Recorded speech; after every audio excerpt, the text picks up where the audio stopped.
Hello guys, atomic structure देख रहे हैं हम।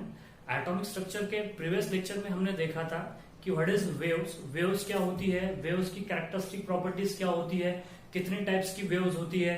दो टाइप्स की वेव होती है, एक होती है मैकेनिकल वेव्स, एक होती है नॉन मैकेनिकल वेव। और वेव क्या होती है? That is the mode of transmission of energy from one location to another location. उसको क्या बोला था हमने? वेव बोला था।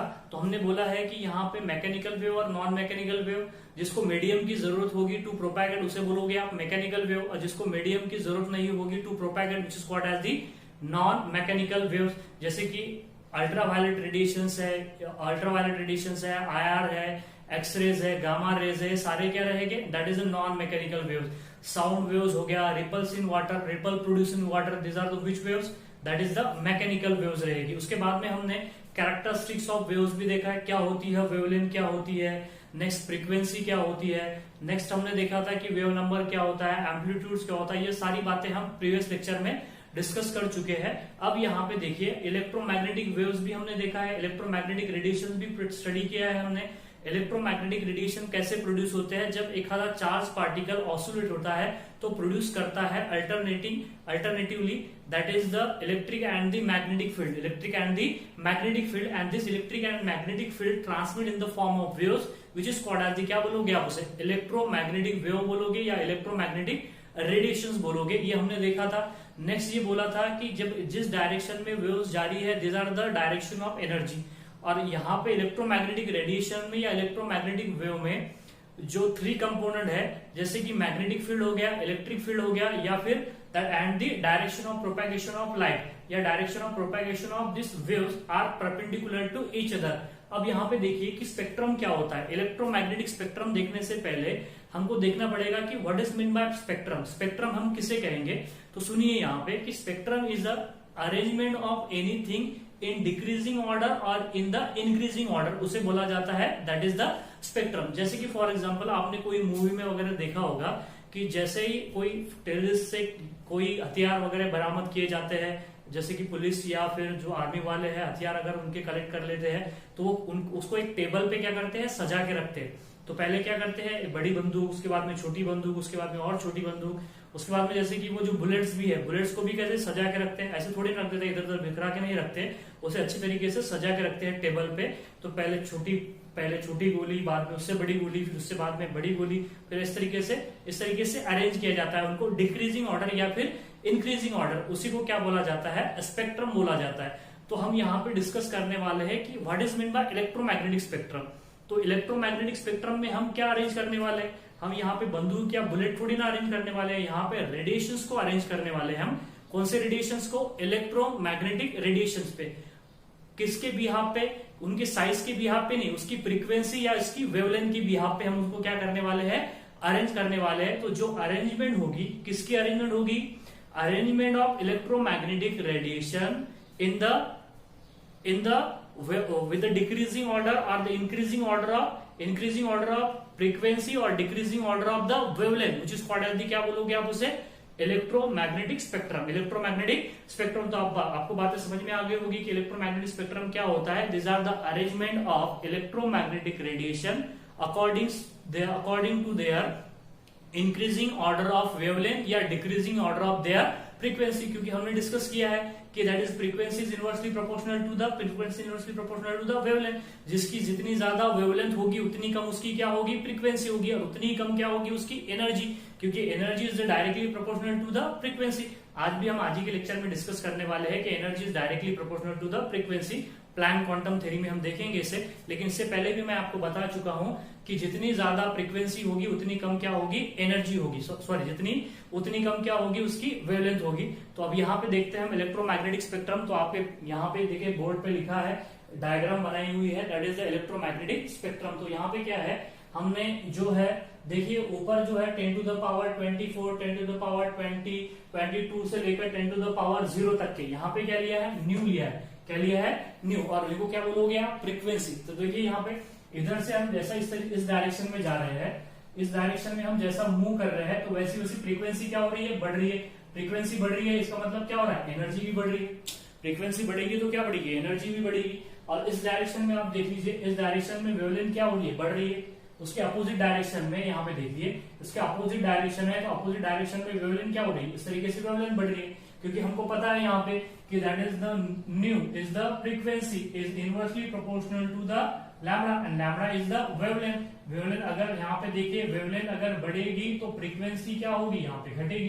तो हमने इस डायरेक्शन में बताया है कि फ्रीक्वेंसी बढ़ रही है, उसके अपोजिट डायरेक्शन में क्या बताया है, यहाँ पे वेवलेंथ घट रही है। तो यहाँ पे देखिए जो अरेंजमेंट किया है इलेक्ट्रोमैग्नेटिक वेव्स का या इलेक्ट्रोमैग्नेटिक रेडिएशंस का with the increasing order of their frequency or the decreasing order of their क्या बोलोगे आप wavelength which is called as the that arrangement of that electromagnetic radiation which is called as the electromagnetic spectrum। क्या बोलोगे आप इसे, electromagnetic spectrum बोलोगे। या फिर देखिए that is the entire distribution of electromagnetic radiations according to their frequency or according to their wavelength which is called as the electromagnetic spectrum। अब यहाँ पे देखिए जो इलेक्ट्रोमैग्नेटिक वेव्स है या इलेक्ट्रोमैग्नेटिक जो रेडिएशंस है, उनका जो हर इलेक्ट्रोमैग्नेटिक रेडिएशंस का रीजन अलग अलग है, हर अलग अलग रीजन में रखे हैं। सारे के सारे इलेक्ट्रोमैग्नेटिक रेडिएशन हमने एक ही रीजन में नहीं रख दिए, सारे के जो जितने भी इलेक्ट्रोमैग्नेटिक रेडिएशन है उनको हमने अलग अलग रीजन में रखा है। क्यों रखा है, क्योंकि वो सारे के सारे जो इलेक्ट्रोमैग्नेटिक रेडिएशंस है उनकी वेवलेंथ अलग है, सबकी फ्रीक्वेंसी अलग है। तो सबकी फ्रीक्वेंसी और सबकी वेवलेंथ अलग होने की वजह से उनको हमने अलग अलग रीजन में यहाँ पे रखा हुआ है। तो उसको बोला जाए जो हमने यहाँ पे रखा है इलेक्ट्रोमैग्नेटिक रेडिएशंस को उनकी फ्रीक्वेंसी के बिहाफ पे या उनकी वेवलेंथ के बिहाफ पे अलग अलग रीजन में जो रखा है उसी को हम क्या बोला जाता है, स्पेक्ट्रम बोलते हैं। तो ये इलेक्ट्रोमैग्नेटिक रेज का स्पेक्ट्रम है जिसको क्या बोलोगे आप, इलेक्ट्रोमैग्नेटिक स्पेक्ट्रम। अब यहाँ पे देख लीजिए, यहाँ पे इलेक्ट्रोमैग्नेटिक सबसे पहले हमने यहाँ पे कौन सी वेव्स रखी है, लॉन्ग रेडियो वेव्स रखी है जो कि कम फ्रीक्वेंसी की वेव्स होती है। जैसे कि आपने देखा है घर में जो हमारे टेलीफोन यूज करते थे हम पहले, अभी तो यूज नहीं करते, अभी तो मोबाइल यूज करते हैं, जो टेलीफोन है अभी भी कहीं पे, तो उनमें जो रेज होती है वो कैसी होती है, लॉन्ग रेडियो वेव्स। आपने देखा है कि उसकी फ्रीक्वेंसी देखो कितनी कम होती है, जिसकी फ्रीक्वेंसी कम होगी उसकी एनर्जी भी कम होगी और वो कैसी रहेगी, ज्यादा हार्मफुल नहीं रहेगी। अब जैसे कि फॉर एग्जाम्पल और इधर जाएंगे हम रेडियो वेव, जैसे कि ब्रॉडकास्टिंग में यूज किया जाता है,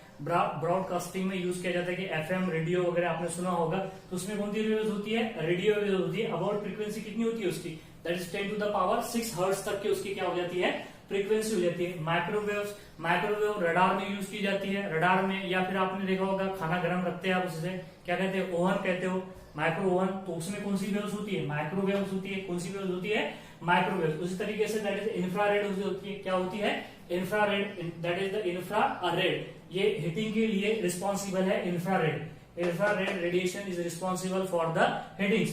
अल्ट्रावायलेट रेज आपको पता है सन से जो धरती पर जो सूरज से जो धरती पर जो रेज आती है उसमें क्या होती है, अल्ट्रावायलेट रेज होती है। लेकिन ओजोन लेयर की वजह से क्या हो जाती है, वो लेयर अल्ट्रावायलेट जो रेज होती है बहुत ज्यादा हार्मफुल होती है, तो वो क्या ओजोन लेयर क्या कर लेती है, उसे एब्जॉर्ब कर लेती है, अर्थ तक पहुंचने नहीं देती है।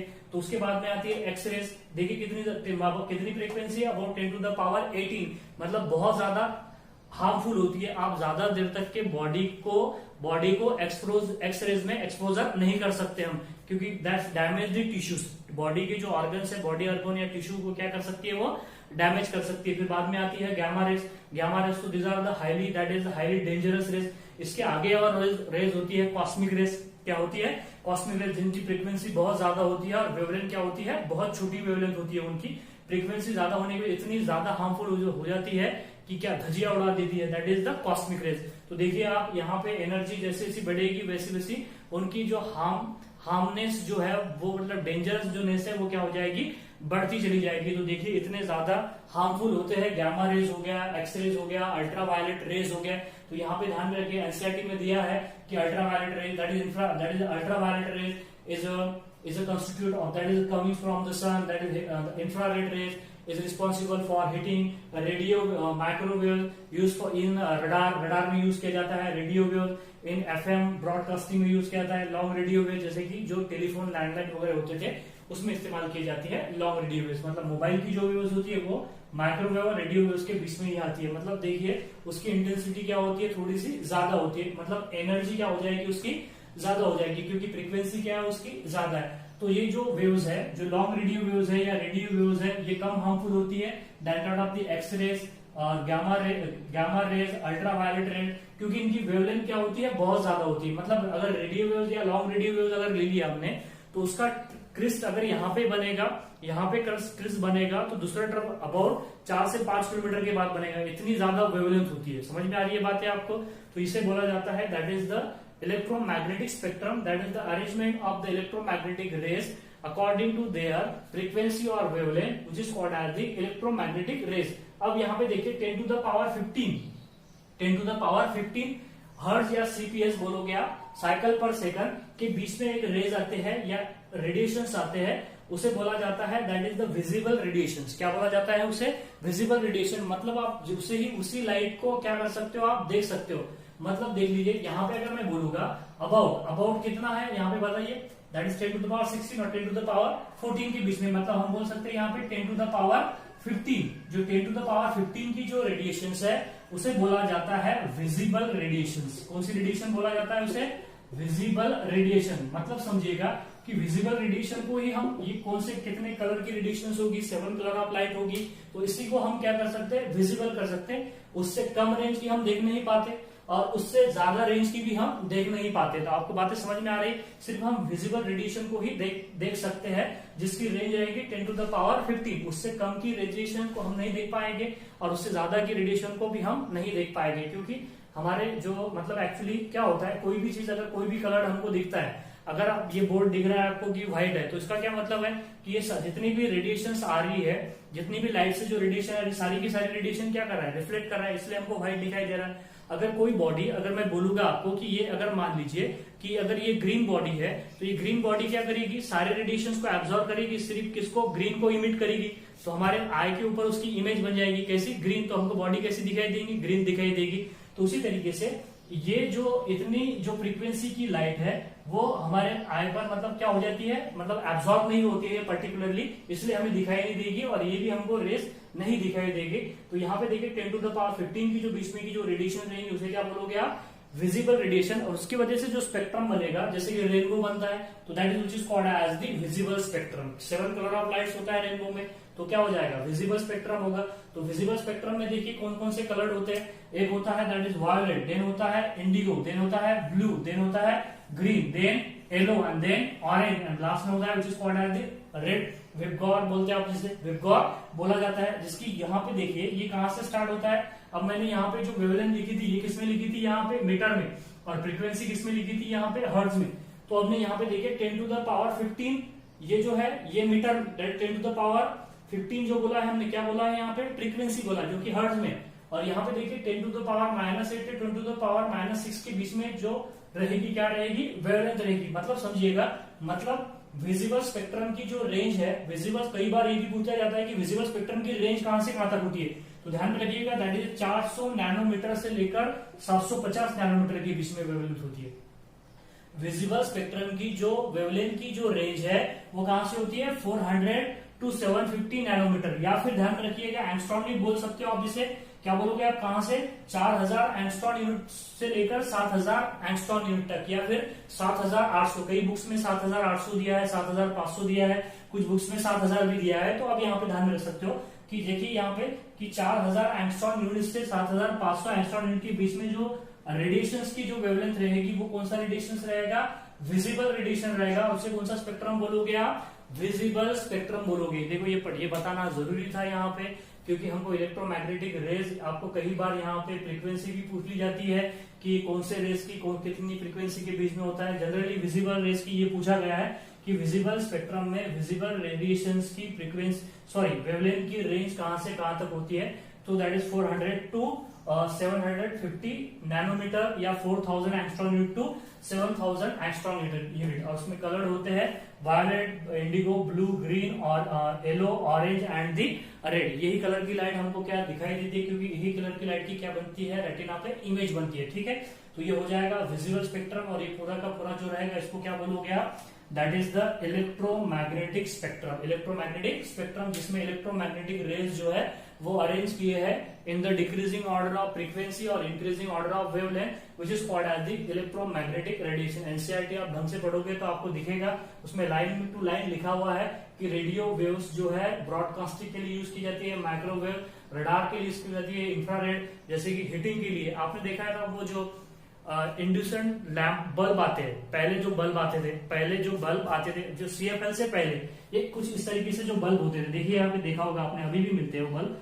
तो यहाँ पे देखिए ये जो बल्ब होते हैं, ये जो बल्ब दिखाया आपने इस तरीके से बल्ब, ये जो बल्ब है आपको पता है ये मतलब एक्चुअली यहाँ पे लाइट तो कम देते हैं लेकिन हीट ही ज्यादा करते हैं, इंड्यूसेंट बल्ब बोलते हैं इसे। तो इसमें से जो रेज निकलती है वो कौन सी निकलती है, दैट इज आया इंफ्रारेड, जिसकी वजह से क्या होता था, हीट मतलब हीटिंग ज्यादा होती थी, लाइट कम मिलता था। तो ये बात आपको समझ में आनी चाहिए। यहाँ पे ध्यान रखना, अल्ट्रावायलेट जो सन से आती है, एक्सरेज आपको पता है, एक्सरेज मैंने आपको बोला था कि cathode rays when it strike on the metal of the certain metals तो दे प्रोड्यूस दी एक्सरेज, और एनोड रेज ऐसा प्रोड्यूस नहीं करते, हमने देखा है कैथोड रे ट्यूब एक्सपेरिमेंट में, ठीक है। गामा रेज वगैरह ये सारी की सारी इलेक्ट्रोमैग्नेटिक रेज होती है। आप जल्दी से स्क्रीनशॉट लीजिएगा, हम यहाँ पे देखने वाले हैं particle nature of electromagnetic rays. Particle nature of electromagnetic rays से पहले हमें समझना पड़ेगा, पहले क्या था 1901 से 1902 से पहले क्या समझा जाता था कि जो वेव्स मतलब जो लाइट होती है या कोई एनर्जी जो हमको जो लाइट मिल रही है सन से, वो किसके फॉर्म में आती है, वेव्स के फॉर्म में आती है। बाद में कुछ एक्सपेरिमेंट से प्रूव किया गया कि उसका नेचर कौन सा होता है, पार्टिकल नेचर भी होता है। तो कुछ फिनोमिनॉन है जैसे कि डिफ्रैक्शन है या इंटरफेरेंस है, ये कोई भी रेडिएशंस का कौन सा नेचर प्रूव करती है, वेव नेचर प्रूव करती है। और पार्टिकल नेचर के लिए दूसरे फिनोमिना तो हम देखने वाले हैं, आप स्क्रीनशॉट लीजिएगा। नेक्स्ट हम देखने वाले हैं that is the particle nature of electromagnetic waves. तो the phenomenon that is the diffraction and the interference, दो फिनोमिनॉन है, एक है पहली है डिफ्रैक्शन, दूसरी है इंटरफेरेंस। ये दो फिनोमिनॉन को सिर्फ हम wave nature of the electromagnetic wave से ही क्या कर पाते हैं, एक्सप्लेन कर पाते हैं कि that's why that is the phenomenon diffraction and interference can be explain only by the wave nature of electromagnetic wave या इलेक्ट्रोमैग्नेटिक रेडिएशंस। इलेक्ट्रोमैग्नेटिक रेज का वेव नेचर हम इंटरफेरेंस या डिफ्रैक्शन से ही प्रूव कर पाते हैं। तो क्या होता है डिफ्रैक्शन और इंटरफेरेंस, तो देखिए यहाँ पे कि a wave bend around the both edges of small opening of an obstacle and form a semicircular wave which is called as the, क्या बोला जाता है उसे, डिफ्रैक्शन। ये दो फिनोमिनॉन है, एक है डिफ्रैक्शन और दूसरी जो फिनोमिनॉन है वह है which is called as the interference. आपने कई बार देखा होगा कि क्या होता है कि इस तरीके से एक दीवार होती है, देख लीजिए यहाँ पे इस तरीके से एक दीवार होती है, तो उस दीवार पे यहाँ पे एक स्मॉल ओपनिंग अगर हो जाए, क्या हो जाए, एक स्मॉल ओपनिंग हो जाए और वाटर इस तरीके से फ्लो हो रहा है, वाटर क्या हो रहा है, इस तरीके से फ्लो हो रहा है, ये वाटर आ रहा है, दिख रहा है आपको इन द फॉर्म ऑफ वेव्स, इस तरीके से वाटर आएगा इन द फॉर्म ऑफ वेव्स। तो क्या होता है जब वो ऑब्स्टैकल के स्मॉल ओपनिंग से क्या हो जाता है, टकरा जाता है, तो इस तरीके से क्या फॉर्म करना शुरू कर देता है, सेमी सर्कुलर वेव्स फॉर्म करना शुरू कर देता है। आपने देखा होगा कि वाटर फ्लो हो रहा है और एक छोटा सा स्मॉल ओपनिंग हो जाए उस दीवार पे या वॉल पे, तो वहां से क्या होना फॉर्म कर देता है, डिफ्रैक्ट होना स्टार्ट कर देता है, मतलब स्मॉल सेमी सर्कुलर वेव्स क्या करना सर्कल फॉर्म करना स्टार्ट कर देता है। तो इसी को क्या बोला जाता है, दैट इज द डिफ्रैक्शन। और डिफ्रैक्शन सिर्फ इलेक्ट्रोमैग्नेटिक रेडिएशंस का कौन सा नेचर प्रूव कर पाती है, वो वेव नेचर ही प्रूव कर पाती है। दूसरी फिनोमिनॉन भी है विच इज कॉल्ड एज, इसको क्या बोलोगे, ये फर्स्ट फिनोमिनॉन होगी which is called as the, क्या बोलोगे नेक्स्ट जो है वो है दैट इज द इंटरफेरेंस। अब इंटरफेरेंस क्या होता है, that is the combination of two waves. Interference क्या होता है, that is the combination, interference का मतलब होता है combination of how many waves, that is two और मोर वेव्स बोलोगे आप, टू और more waves which is called as the interference. तो यहाँ पे इंटरफेरेंस दो तरह का होता है, या तो वो कंस्ट्रक्टिवली इंटरफेरेंस हो जाए या तो फिर डिस्ट्रक्टिवली इंटरफेयर हो जाए। जैसे कि फॉर एग्जांपल देख लीजिए यहाँ पे दो इंटरफेरेंस है, एक है which is called as the constructive. अब कंस्ट्रक्टिव का मतलब क्या होगा, जब दो वेव्स सेम एम्पलीट्यूड होना चाहिए, वो कंस्ट्रक्टिवली इंटरफेयर हो जाए, आपस में कंबाइन हो जाए, तो जो रिजल्टेंट जो वेव बनेगी वो क्या हो जाएगी, बड़ी हो जाएगी। कैसा हो जाएगा देख लीजिए यहाँ पे, दैट इज द कंस्ट्रक्टिव क्या बोलोगे आप उसे, इंटरफेरेंस बोलोगे, कंस्ट्रक्टिव इंटरफेरेंस। जैसे कि मान लीजिए मेरे पास में दो वेव्स है कुछ इस तरीके से, एक पहली वेव ये हो गई, दूसरी वेव कुछ इस तरीके से हो जाएगी, देखिए यहाँ पे पहली वेव और ये दूसरी वेव्स, ठीक है, इस तरीके से दो वेव्स है।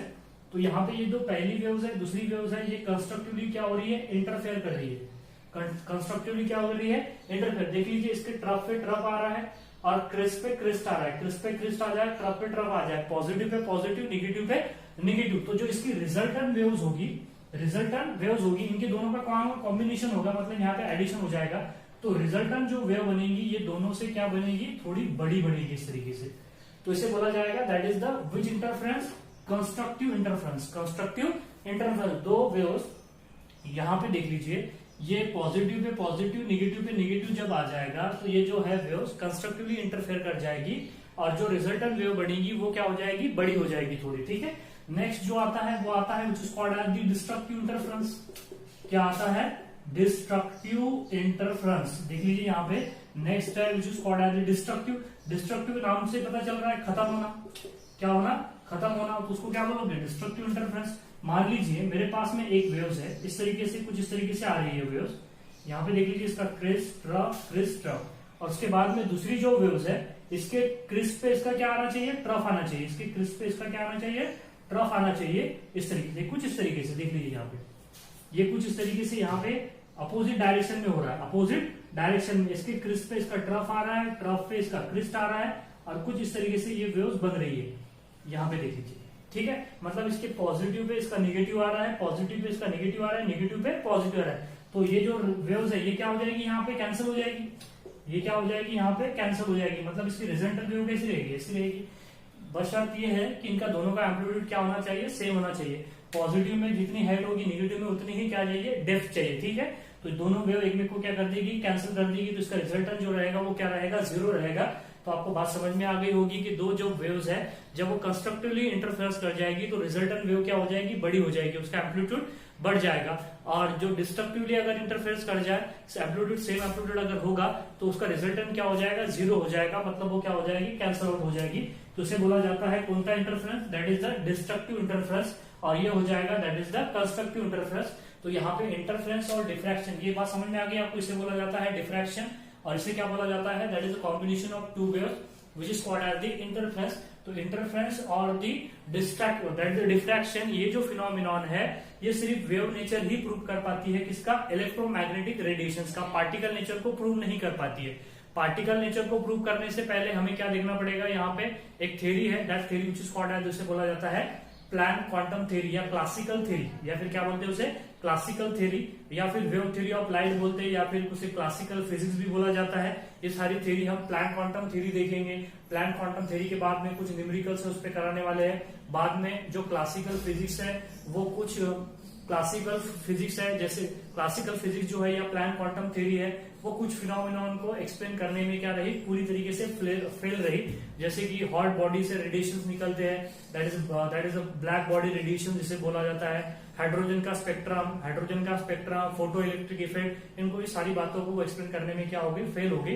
तो जो नेक्स्ट जो प्लान क्वांटम थ्योरी जो हम डिस्कस करने वाले हैं वो हम नेक्स्ट लेक्चर में डिस्कस करेंगे। आप स्क्रीनशॉट लीजिएगा। इसके आगे का जो नेक्स्ट टॉपिक है प्लान क्वांटम थ्योरी, उस पर कुछ न्यूमेरिकल भी मुझे कराना है। आज ही देखते थे अपन एक्चुअली क्या है उसमें, मुझे साथ ही साथ 2-4 न्यूमेरिकल भी कराना है। तो प्लान क्वांटम थ्योरी और उसी के साथ उसके न्यूमेरिकल देखेंगे। बाद में नेक्स्ट जो देखेंगे अपन, that is photo electric effect क्या होता है, ब्लैक बॉडी रेडिएशन क्या होता है, ये सारी बातें हम डिस्कस करेंगे। Thank you.